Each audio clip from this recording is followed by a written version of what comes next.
Hello and welcome to the Womxn Show. I'm Lenina Rasool. And tonight we are speaking about the local clothing manufacturing sector. Now, it has been said that the story of the breakdown of our local manufacturing sector is the story of its women. At the dawn of our democracy, our borders opened up to international trade, and what flooded in was lots of imported clothing, which led to the breakdown of our clothing manufacturing industry, which was led really by many women. Lots of women lost their jobs across South Africa, and especially in the Western Cape, as mega factories closed. Tonight we're going to be speaking about what that meant, how traumatic it was for many women who are often single income breadwinners in their homes, and how that experience pushed people into poverty, but also the resilience of women coming back and opening up their own micro facilities in order to manufacture clothing. We are also going to be speaking about new opportunities that have arisen to invest in women entrepreneurs and build up the new local clothing manufacturing sector. But before that, let's go have a look at a short video that details what happened, what its effect was on our women, and after the break we'll come back and chat more about it.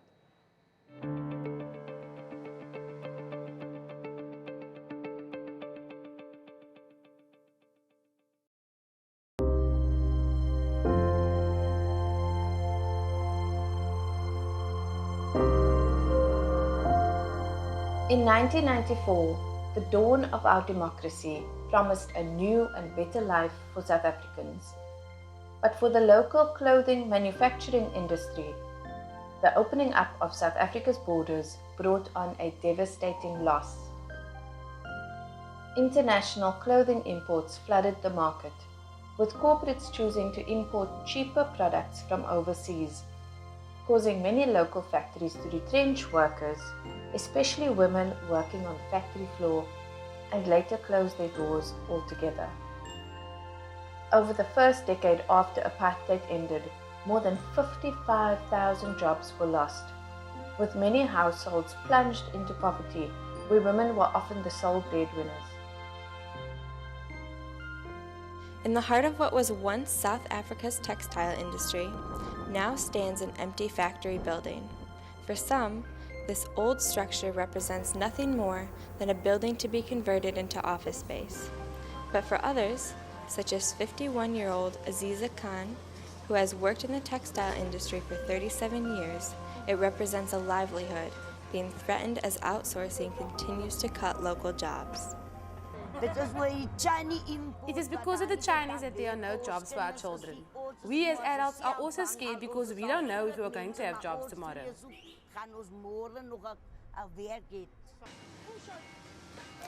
Aziza is just one of many South African workers who have been affected.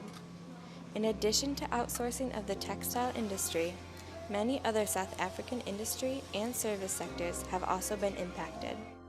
Reports over the past decade say that the local sector has started to stabilize, as many retrenched workers started or joined micro-manufacturing entities that were started in homes or elsewhere to generate income, but there is still lots more to do to grow the sector.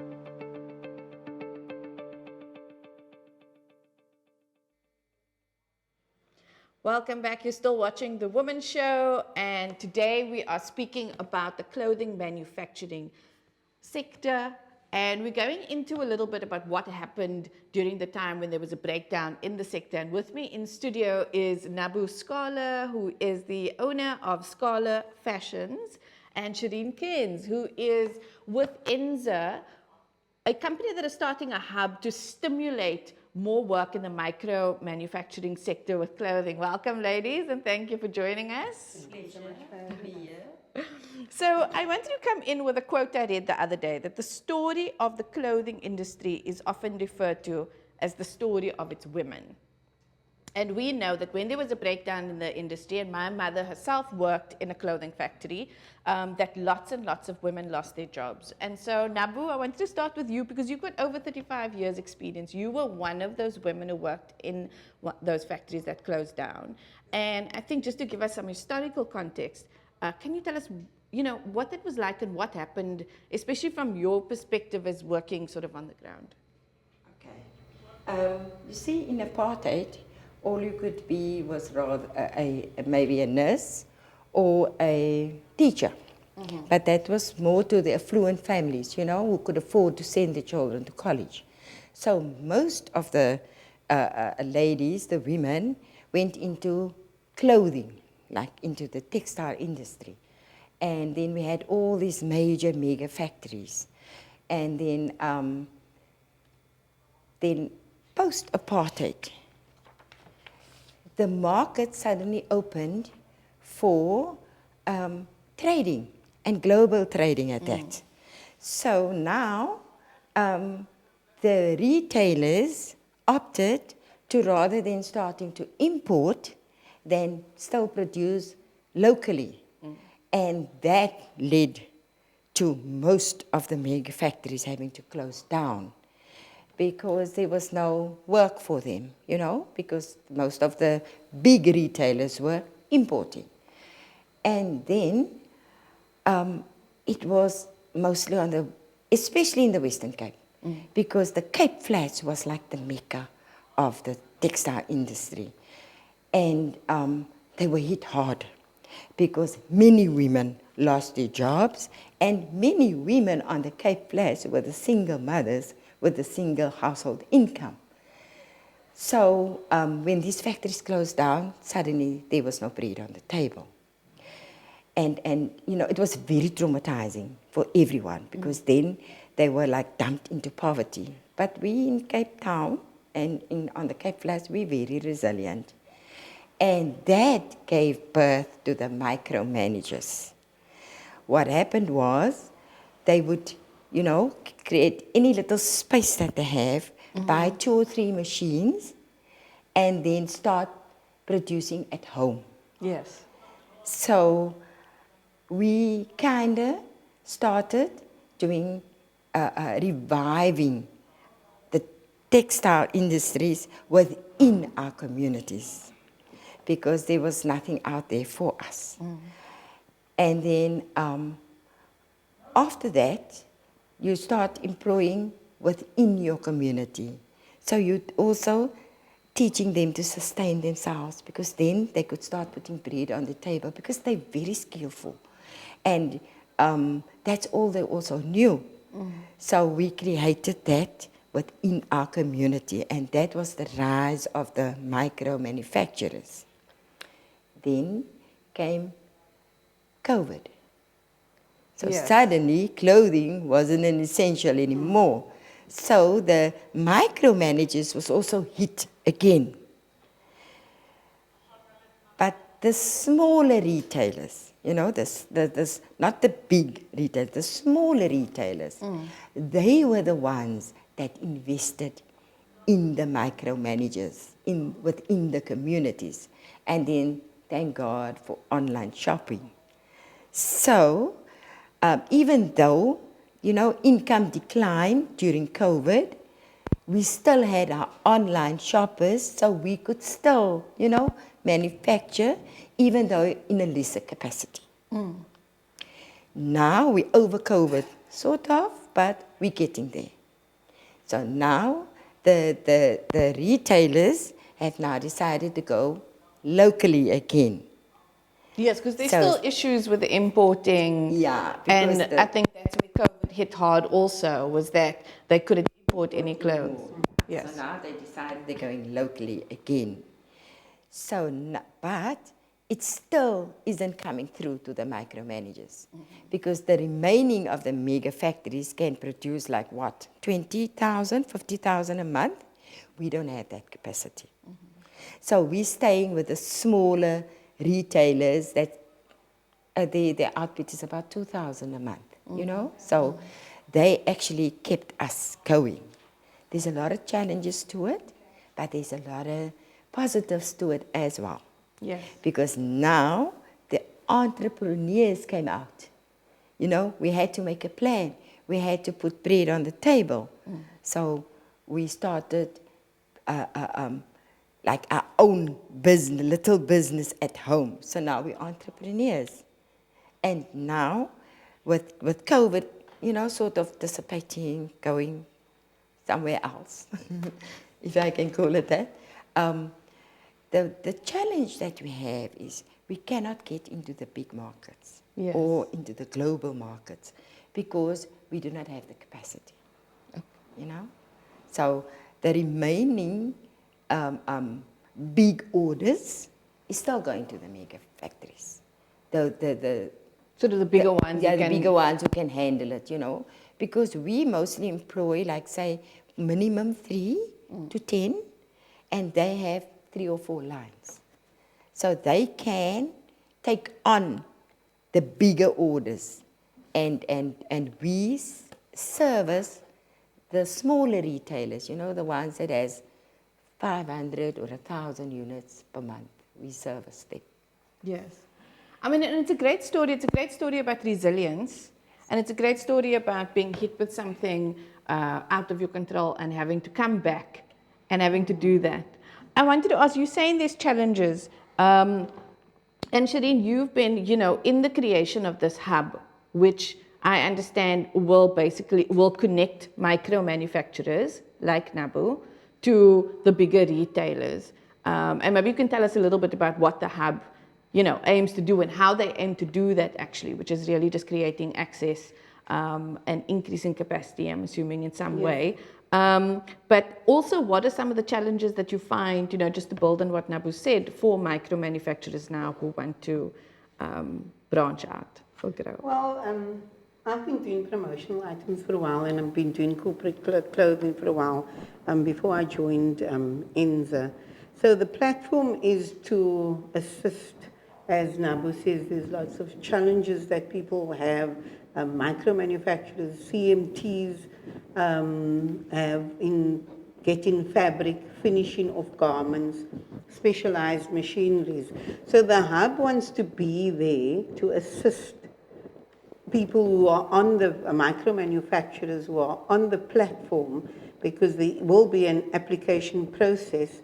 So we will then assist people who are on the platform to get the orders done, to help them deliver their orders, to, if they're going to need fabric, to be able to help them with the fabric, purchasing of fabric. However, it is in the beginning stages, so I mean, we were trying to get funding, but until funding comes, we go in with what we have right now and build on what we have. We've built an application prototype along with Pick and Pay clothing as well. So we're there, and we'd like to get people onto the platform and like to get some jobs going through this so that we can get more micro manufacturers to be part of this initiative, so that we can help these little people. I mean, I've worked with at least 4 micro manufacturers now, and their struggle is, as Nabu said, they cannot get the bigger orders. So in terms of what we're trying to do, if we have 5 people and there's an order of 10,000 units, and Nabu can do 2,000 units, we could maybe then say, Nabu can do 2,000, and the other 4, they can do 2,000 each. So everybody's getting a little bit of work, you know, but it means that we have to get buyers of companies, of universities, of schools on board to want to produce locally made garments. And, you know, even if it's school shorts, sweaters, you know, basic things that can be done locally, we will then be able to sustain people like Nabu and be not a middleman, but we could ease and possibly facilitate. Yeah, between the buyer and the micro manufacturer. So we're making it easier for a retailer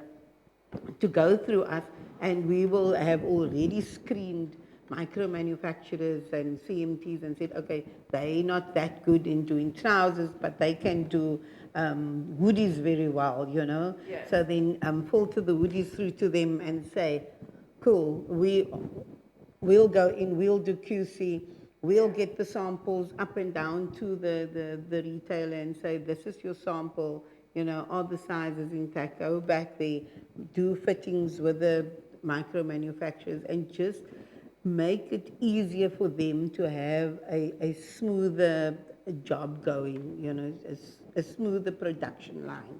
So it's sort of formalizing a network of micro manufacturers and CMTs and enabling them to connect with, if I may use the term, like jobs or projects with bigger retailers. And so it's facilitating access. Yes, absolutely. So ladies, I want to go back, take a step back here, just for us consumers who don't understand the clothing industry. You know, it seems so simple making clothes, right?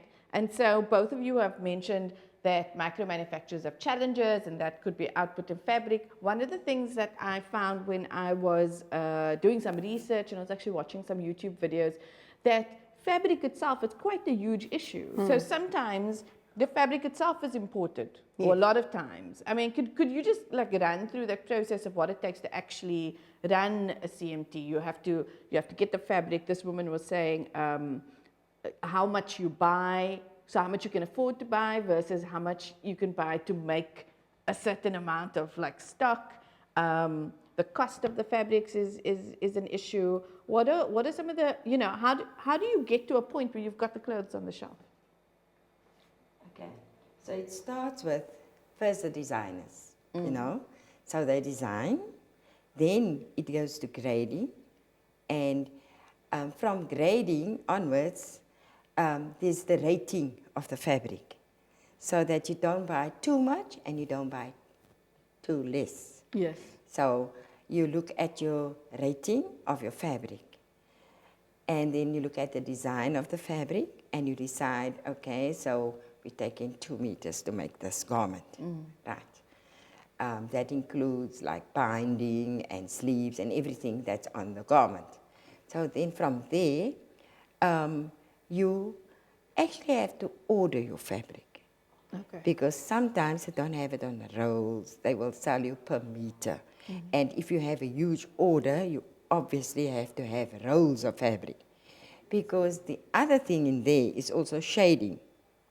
So you have an order of black fabric, but you have different shadings. You have a darker black, you have a grey black, and then you have an in-between black. So that's also important to look at fabric. So there's a lot of things going on before you can actually go buy the garment in the shop. Yes. And then, so now, after you sorted out your fabric, you have to order it. You know, sometimes the mills and stuff, they don't have like the amount that you want. So you gotta wait also for fabric. So once it comes in, it then goes to firstly to the designers, because they gotta make up a sample. Okay. And then they've got to see if the rating of the fabric is right. So from there, it goes to online grading, which does all the patterns for you. Okay. So, and then from there, it goes to the cutting room. So now the layer-ups, they lay it up. Online grading gives you a brown paper with all the sizes and everything on there, and all the pieces that needs to be put together in order to say, for instance, for a dress, right? So now it's called a nest. So they give you this nest. You lay up your fabric on the tables. You have to relax the fabric because it might shrink or it might expand. Okay. All of this. While you're making it? You know, while you're laying it up. Okay. That's still at the laying up stage. Yes. So you got to lay it up today and you can only start cutting tomorrow. Oh, wow. So now you put down your nest. So you come back tomorrow, you put down your nest, and then the cutter starts to cut. And everything on that nest should be in there because nips are very important. It's the way to back and front sleeves are very important. Back and front, where there's a little piece of elastic nips are very important. So the cutters have to make sure that everything on the nest is onto the fabric. Then from there, it goes to the sorting line. So they now start sorting it in bundles, in sizes, in shades. So you get your shade 1, your shade 2, your shade 3. Then they sober it. So in the event it falls while the machinist is busy, she can pick it up and just place it back to the number she was last at. So that is also very important, to have it sobered. Then from there, they bundle it, and then they give you the spec sheet where all your measurements is on. So your medium must be, the neckline must be 15 centimeters, the shoulders must be 20, you know, all of that is in there. And all your trims, what you're going to need, your labels, your elastic, your whatever is on the little dress that you are now going to produce. So now it gets sent after it's been bundled, and after all your trims have been put with, it gets sent to the micromanager. So from there, the producing starts. Okay, wow. So then only does the micromanager start producing that. Yes. And then after that, it gets produced, it gets examined, it gets ironed, it gets tagged, it gets bagged. And then, and during that process, as soon as you start, the QC comes in. And your first offline, let me put it that way, your first offline garment, she checks. Sometimes they will require a pre-product. So before you start on your bulk, you have to make up a pre-product for the buyer. Yes. To see if it is within spec and if the quality is what they ordered and what they want. Most of the time it's the first offline. And then the quality comes in. Sometimes it's their own QC of the manufacturer, or sometimes it's the QC of the retailer itself. Yes, and the QC is quality control. Yeah, she's quality control. Sorry. Yes, okay. Yeah, so she's the quality controller, and she will come in and she will check your first 5 garments offline of each size. And then she will give the go-ahead. If there's any problems, she goes back and she says, this is the problems the CMT has, what we're going to do, we find a solution to it. Then we make up another 5 with the changes, or if not, if just, you know, small little things and just adjusting to it, she will then sign it off to say production can go ahead. So it's like a whole process to really get to the space where it's going off. And the reason I'm asking that question actually for context is because one of the issues is that it's extremely labor intensive. That clothing manufacturing is extremely labor intensive. And I have a new respect for my mother who was in that sector for so long. Like I never realized. Ladies, we have to go to a break, but we are going to be back with more after this.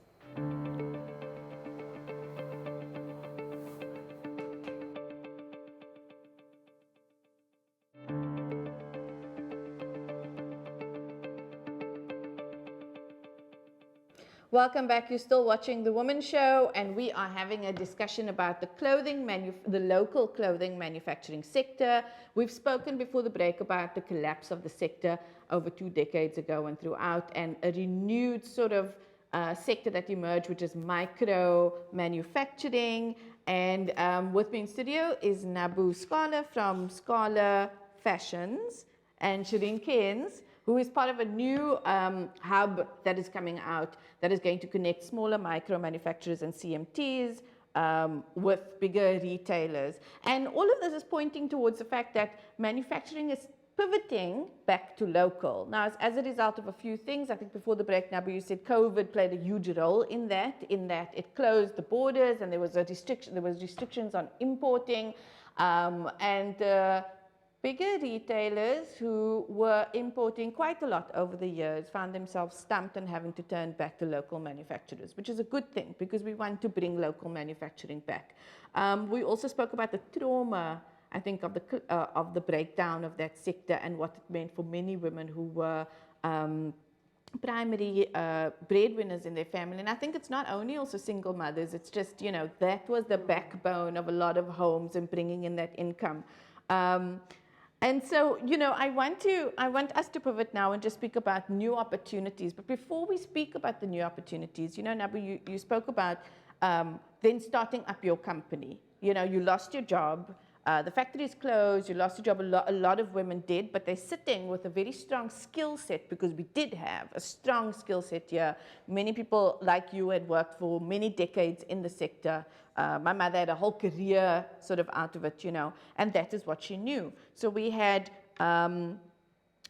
people, and largely women, starting up sort of in spaces where they could find a lot of them in their homes, right? I know I visited someone recently in Kensington, Factorton, where I grew up, and she had a whole sort of setup there. And at Mitchell's Plain, when I was a kid, our neighbor, my best friend's father, actually also had a setup in his home. So what you're doing is you're sort of bringing back those pictures, I think, not just for me, but for a lot of us. But I wanted to ask, as female entrepreneurs, and Shereen, you also said that you corporate clothing, you've also been sourcing those things. As female entrepreneurs, how have you, for quite a while now, let's say for quite a few years now, I want to ask how has that experience been for you? And there's a lot of research around female entrepreneurship, that there's not enough investment in female entrepreneurs. There's a lot of talk of investing. And especially now, I will add that, recently South Africa, along with the UN, the United Nations Women, were speaking about economic empowerment and how they are understanding that when we can economically, financially empower a woman, she is less likely actually even to be exposed. They're linked to GBV. We know one of the reasons a lot of women are not able to leave is because they don't have enough money, much less put bread on the table. But when we speak about sort of economic empowerment and investment in female entrepreneurship, is that something that you have felt or seen in your own respective businesses and work? And I also want to ask, as women and as female entrepreneurs, what do you think is needed or necessary? What are the barriers? And if there's a focus in South Africa on economically empowering women, what would you like to see happen? And either of you can go first. Okay. So I find the challenges that I find is basically cash flow, funding. They're very reluctant to fund businesses, I think, that are run by females. I've already been to ask for funding. I've done all the process. I've had everything in place, and it was like, no. I mean, one time I went for funding for a type of business, which was quite long ago, and they actually told me that, this is a man's field that you're going into. And I said, but I can do this job, and I mean, I'm showing that this is what I want to do and how I would help them, And they said, oh, well, it's... But anyway, come back to us again, and I just let it go. Mm-hmm. But right now, I have my clients that I do corporate clothing with. I do promotional items, corporate gifting. And the challenges that I find is that I'm not able to get items. I had to quote on a few things, and normally this time of the year, there's a lot of promotional items coming in, You will see from your suppliers, the ETA is on the 21st of December and that type of thing. It's now February. I've spoken to someone who works in they do accessories, and they were saying they can't get these things from China. They can't bring it in quick enough, to satisfy the retailer, to satisfy the buyers. Those are the issues that we're having now, and the issues that people like Nabu and micro manufacturers are going to have is that there's not enough funding to lay out money for fabric. It's a huge amount. I mean, I did some jackets now, but it was a lot of layout. You know, you must have a good couple of $1,000 in your bank, because you go to a fabric store, they're not going to give it, say to you, okay, we'll wait for your supplier to pay. There's lots of companies that are reluctant to give you a 50% deposit on an order that they give you. It doesn't matter what you do. They say, no, you have to deliver first. And then you can get, then we'll do it. But I'm already seeing that bigger companies, like really big companies, they get their deposits, you know. Yes. So it's like, oh no, you're small, you maybe not going to handle it, you know, even if you've handled it a few times before that. So those are the problems that CMTs won't have that. So CMT is a cut, make and trim. They get, I'm right in saying that, they get the fabric, they get it cut already. Okay. So all they have to do is just stitch it up. Okay, yes. I used to do accessories many years ago, but I got all the components. I found a place that would cut the Alice bands I used to make, so they'd cut it. I'd get the plastic that the foam goes on, so I'd get everybody to do their portion, and then I'd take it to, which I used back in the day, was a place called SANAL. It was South African National Epileptic League. And they used to put the whole Alice band together for me and then stitch it up. Okay, yeah. And it was great. I mean, it was going very well. But then also I stopped that business because people were importing more from China. You know, I was selling to hairdressers, I was selling to schools, and I also couldn't sustain myself. So I went back to work and I left that business. But those are things that can be done here. You know, it could be done on the platform that we're busy with now, because it is all part of clothing, it's all part of fashion, and that is what we're trying to get back here, is revitalize this textile industry that has caused so much pain and trauma to our people.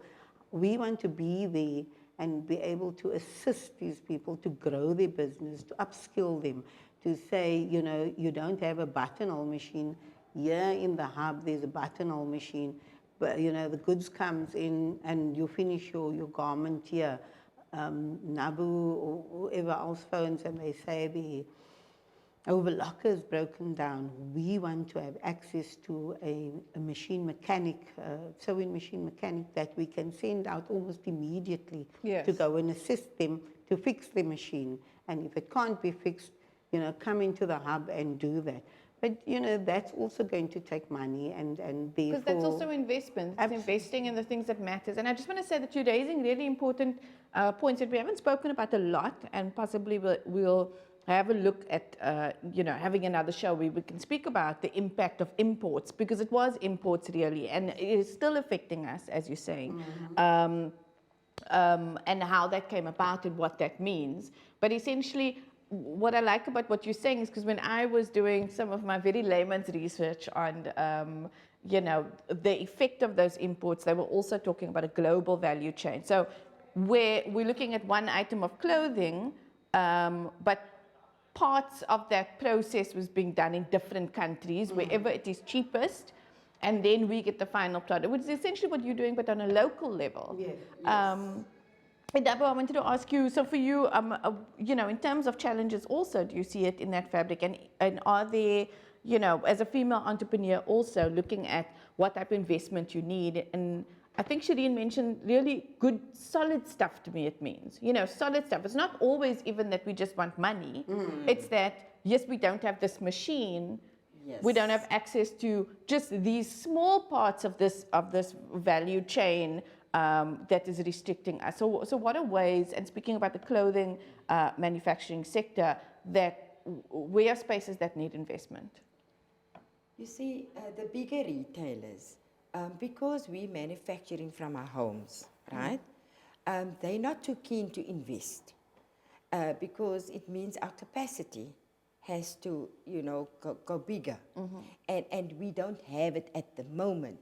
So what we're saying is, invest in us. As you grow, we grow. But we need somebody that is willing to take the initiative and start investing in the smaller business so that we can also grow and also bring back the textile industry to what it was. I know the factories is closed, it's gone. People are now starting to work from their homes.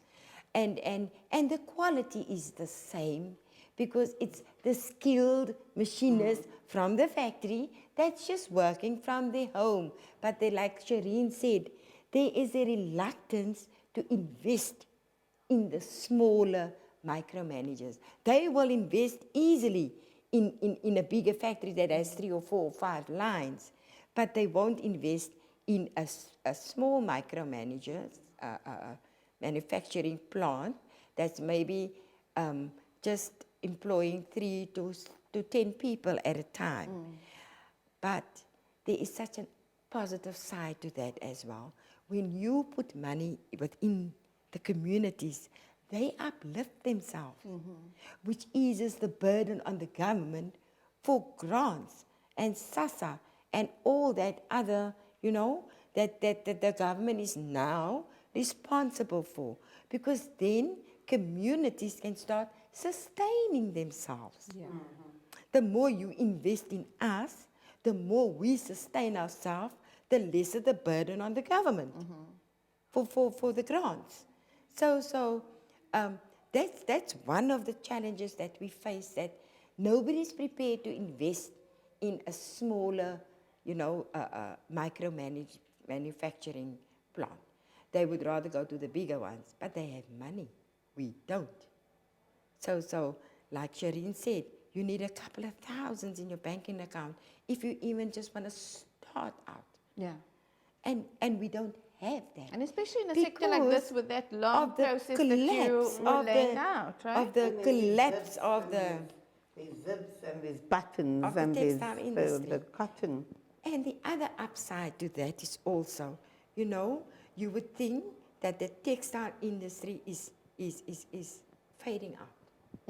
Because it's technology and technology and technology. Everybody's on their iPhones and everybody wants to be an IT computer specialist. And, so you're thinking, now mom is working at home.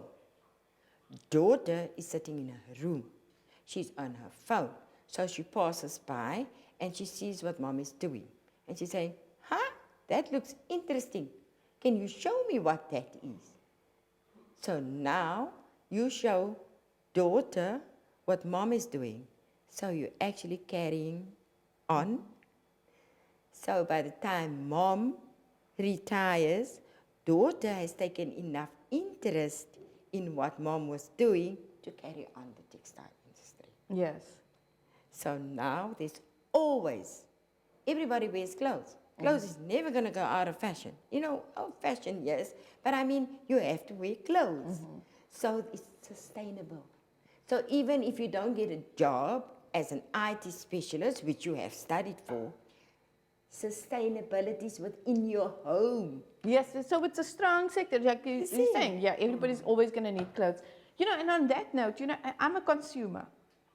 Right, so I buy, and I have to say, and as a woman, as a single mother, often I have to buy what I can afford, right?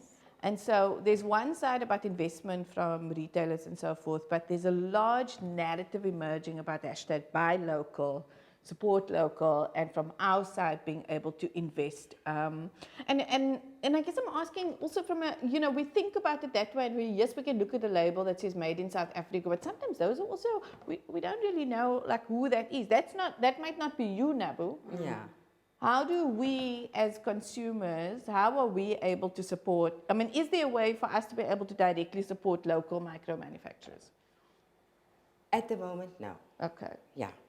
That is why I think that's where the hub is going to come in, so that when you connect the hub with the local manufacturing and whatever else is going to be part of that, yes, people will then know that this has been manufactured by the manufacturer, by the micro manufacturer. And that's me knowing, hopefully, when we get to the point where I go into my mall and the chances are greater that the clothes that I'm buying there, even if I'm not thinking about it directly, has been manufactured locally. Yes.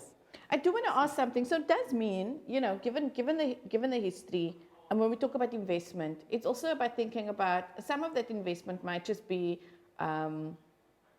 initially, and I'm just putting this out there, and I don't know, I'm not an economist, but initially it might be paying a bit more, because you were speaking about not investing in not even free money, just like 50% up front, not even funding. Yeah. If you can pay us 50% up front, so we are able to buy the fabric to, initiate those things. And even for small micro manufacturers, I'm sure certain things you outsource, so you're able to, for wherever there are gaps. But buying local initially, maybe for consumers, but also for retailers, will mean in the initial outlay, we'll have to give out a little bit more money. Yes. Right? It's going to take time for it to get to a space where the cost is going to reduce. And is that true? I mean, I'm asking just from your perspective. I would really think so, hey? Yes. Because I believe, and I'm not 100% sure, that when they started importing things, say hypothetically for 10 rand less, they didn't bring the prices down of the shirt that you bought for $30, and now they were paying 5 rand for it instead of 15 rand. They didn't bring down the price of that shirt by 10 rand or even by 5 rand. So I'm sure that they kept the prices constant, but they were making more profits. But now it's going to be a thing to actually get guys to say, no, we actually can get this in for 10 rand, but you're going to charge us 20 rand. But initially, I think that is going to be the thing, but it's going to even out eventually, because people like Nabu, micro manufacturers, CMTs are going to get more work, so they'll be able to bring their prices down. And so will hopefully the retailer will say, okay, well, fine, now we've reached the leveling ground, you know. So I want to, sorry, we don't have a lot of time, we literally have 2 minutes, but I do want to say, I think the conversation here and what we're also saying is, and I'm thinking again as a consumer even, when we think about buy local, it's also transcending just that basic conversation about economics and profit and paying the least. Yes. Which a lot of us, we grew up that way. We had to buy the cheapest stuff, and so it's a habit to get out of. But it's also about putting a face to the industry and understanding what we are investing in and what we want and what it means to economically empower someone and decide to invest in our own local economy as opposed to just let's buy the cheapest thing. Absolutely. Or I shall dare to say just the standard brand names also. But ladies, that's the end of it. I don't know if you have a last word for our audiences, just to encourage them or... There is the platform, the INZA platform, if anybody is wanting to get onto the platform or find out more about it. And there's a cell phone number. So it is, the cell phone number is 071-560-0193. Okay. And then there's the INZA platform. Okay, and we'll put that details. You can see it here up on screen. Okay. Nabu? To all the micro manufacturers out there, I would just like to say to them, hang in there. There is going to be better days. We are busy with this hub from the INZA project to help and assist. So don't give up, guys. Don't give up. We know that we've been through hard times. COVID has hit us hard, but we're getting better. Okay, and that is all we have right now. Thank you so much for joining us. We are going to take a short break, but we will be back with more after this.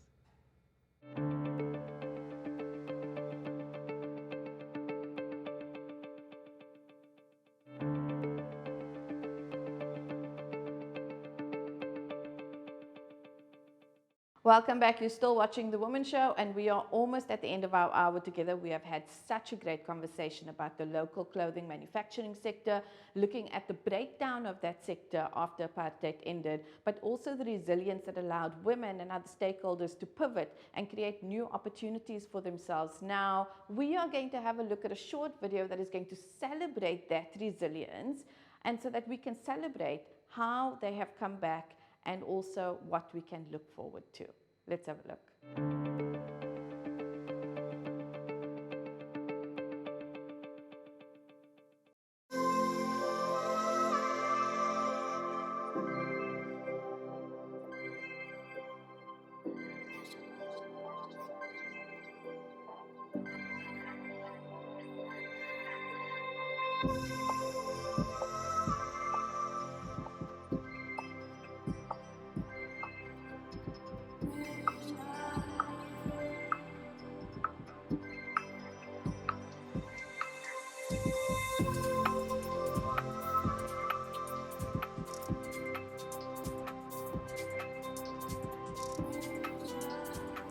Good evening, my name is Shereen. I thought I'd quickly share with you my journey being raised by a mom who worked in a factory as a machinist.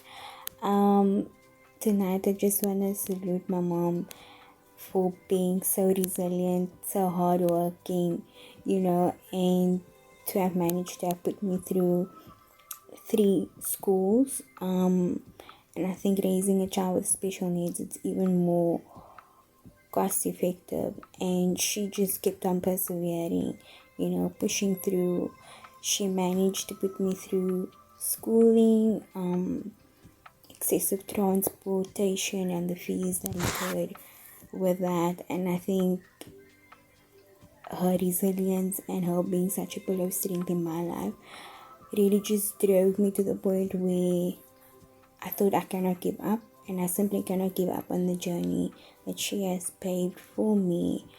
And with that being said, today I'm incredibly grateful and also thankful for what she has instilled in me and putting me through varsity as well.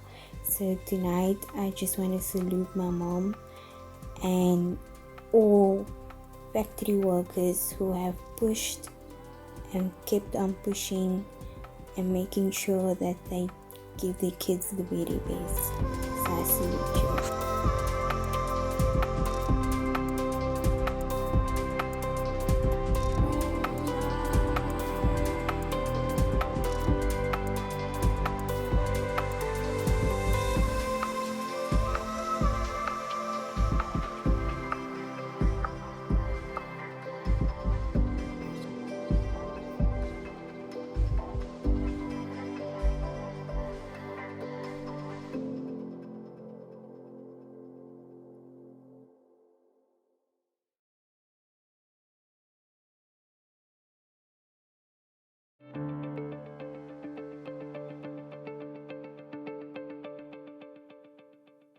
And that's all we have for today. Now remember to support local manufacturing, #BuyLocal. I'm Lenina Rasool. Good night.